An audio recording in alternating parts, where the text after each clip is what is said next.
आपको जिन्नात भूत चुड़ैल इन पर यकीन है? मुझे तो है भाई। मैंने पिछले हफ्ते अपने घर में देखी। मैंने पापा को बोला पापा देखो चुड़ैल। पापा ने आगे से मुझे डांट दिया, कहने लगे बदतमीज, उप्पो है तुम्हारी। वैसे मुझे आज तक एक बात समझ नहीं आई कि लोग चुड़ैलों से ही क्यों इतना डरते हैं। शायद दुनिया को यही लगता है कि वो औरत है इसलिए वही ज़्यादा खतरनाक होगी। वैसे मुझे नहीं लगता कि जिन्नात चुड़ैलें भूत ये सब हकीकत में होता होगा। अंग्रेज़ों की तरह जब उन्हें खाने को कुछ नहीं मिला तो उन्होंने नई नई चीज़ें ईजाद की। ये हम पाकिस्तानियों ने क्या किया, जिन्नात भूत चुड़ैलें ये चीज़ ईजाद कर ली और अब बहुत से लोग इसके नाम पर पैसा कमा रहे हैं।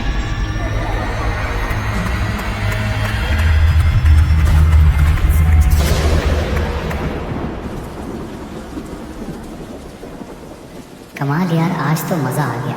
मेरा तो हंस हंस कर बुरा हाल हो गया। मुझे जैसे ही पता चला कि तुम्हारा लाहौर में शो है मैं फ़ौरन आ गया। अच्छा हुआ यार, कॉलेज के बाद तुम आज मिल रहे हो। कल भी मेरा शो है, तुम आओगे? नहीं भाई, कल जुमेरात है, मैंने तस्बीह खाने जाना है।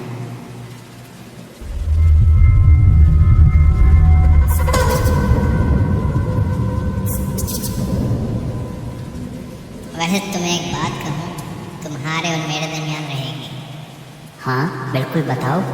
मुझे कुछ दिनों से अजीब शक्ल नज़र आती है। पहले वो बहुत दूर होता था, रोज़ बरोज़ आहिस्ता आहिस्ता मेरे करीब आता जा रहा है। किस रंग का है? हैं? रंग से क्या फ़र्क पड़ता है? तुम बताओ तो सही। पीले रंग का है। मेरा एक कज़न है बिलाल, उसको भी बिल्कुल इसी तरह से वो जिन नज़र आने लगा था। हर वक्त खुदकुशी और मरने की बातें करता रहता था। फिर उसको तस्बीह खाने ले गए। वहाँ पीर अबकरी ने बताया कि पीले रंग के जिन्नात का एक ख़ास ग्रोह है जो सिर्फ सफ़र के महीने में बाहर आता है। ये लोगों को नज़र बद लगाते हैं और ऐसे लोगों की तरफ ज़्यादा खिंचे चले आते हैं जो इंसानों की नज़र बद के शिकार हों। वो लोग या तो हादसात का शिकार हो जाते हैं या खुदकुशी कर लेते हैं। बिलाल को उसकी काबिलियत की वजह से लोगों की नज़र लगी है। उस नज़र बद की नहुसत इन जिन्नात को बिलाल की तरफ खींच रही है। मैं तुम्हें 3 चीज़ें बताता हूँ, अपनी फैमिली के हर शख्स को कहें वो जब भी उसकी तरफ देखे तो बिस्मिल्लाह माशा अल्लाह ला कुव्वता इल्ला बिल्लाह पढ़े और एक मर्तबा उसे सूरह इखलास पढ़कर हदिया करें। दूसरा ये कि सफ़र के महीने में हज़ारों की तादाद में सूरह कुरैश कभी न छोड़ना। ये जिन्नात सूरह कुरैश के नूर से दूर भागते हैं। तीसरी चीज़ ये कि जब भी शीशा देखें तो ख़ुद को देखते हुए चंद बार बिस्मिल्लाह माशा अल्लाह ला कुव्वता इल्ला बिल्लाह पढ़ लिया करें। ये अमाल नज़र बद की नहुसत ख़त्म कर देंगे और वजन आपसे। हाँ, फिर उसने ये पढ़ा वो ठीक हो गया। कहानी अच्छी है दोस्त। अभी तो सफ़र का महीना ही नहीं है, फिर ये मुझे क्यों नज़र आ रहा है? मुझे उसका नहीं पता। शायद वो सफ़र के महीने से ही तुम्हारे पीछे है और तुम्हें ख़त्म करके ही वापस जाएगा। मुझे कोई नज़र क्यों लगाएगा? ब्रो, मैं आज ऑडियंस में बैठा देख रहा था, हर बंदे की नज़र तुम पर होती है। ये नज़रें तुम्हें खा जाएंगी। ज़्यादा से ज़्यादा क्या हो, मुझे मार देगा? वैसे भी ज़िंदा रहने का शौक़ किसको है? देखो, तुम्हें रूहानी इलाज की ज़रूरत है। तुम कल तस्बीह खाने आ जाओ। और नहीं भाई, ये मेरे दिमाग में केमिकल इम्बैलेंस है, ज़्यादा कुछ नहीं है। कल सुबह मैंने कहीं और जाना है, रात को मेरा शो है, फिर कभी देखते हैं।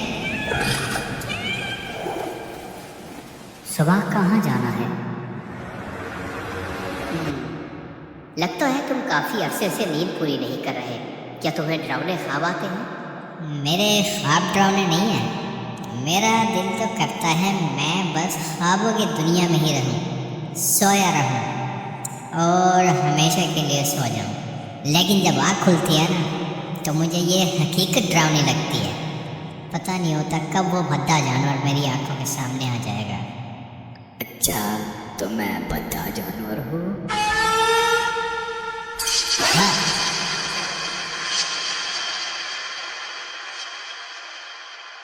जो तुम्हें नज़र आ रहा है ऐसा हकीकत में कुछ नहीं है। तुम्हें तन्हाई, थकावट और बहुत ज़्यादा काम की वजह से स्किज़ोफ्रेनिया की बीमारी लग गई है। इसके साथ साथ खुदकुशी के ख्यालात, एक्सिस्टेंशियल क्राइसिस। मैं तुम्हें ये दवाई दे रहा हूँ, तुम ये अभी खा लो। जब कभी तुम्हारी फिर हालत ख़राब हो तो ये खा लेना। लोगों ने जिन, भूत, नजर और पता नहीं क्या क्या बना डाला है। कल मुझे मेरा एक दोस्त कहता है कि तुम्हें नजर लग गई है। अब उसे कैसे बताऊं कि मेरी तो पूरी जिंदगी के लक्षण लगे हुए हैं। इन्हीं चीज़ों के डर से ना लोगों ने बाहर निकलना ही छोड़ दिया। परसों मैं रात के 3 बजे गली में जा रहा था।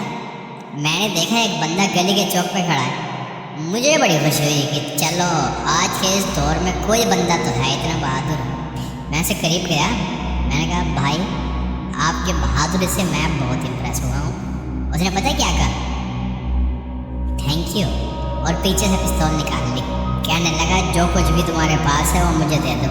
तब मुझे समझ आई वो वहाँ क्यों खड़ा था।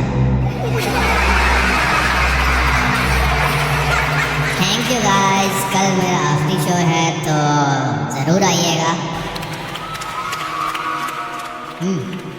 एक गोली की मार था वो भूत।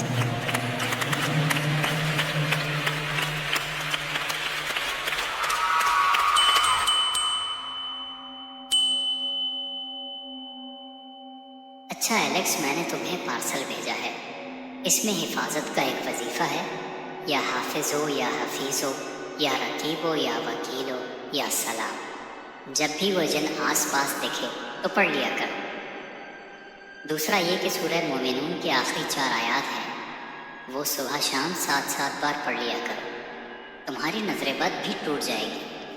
तुम्हारे लिए दुआ और दवा दोनों भेजती है। बाकी मैं कल तुम्हारे आखिरी शो पर इंशाल्लाह ज़रूर आऊँगा।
वो बातें खा गई मुझको जो बातें पी गया था मैं।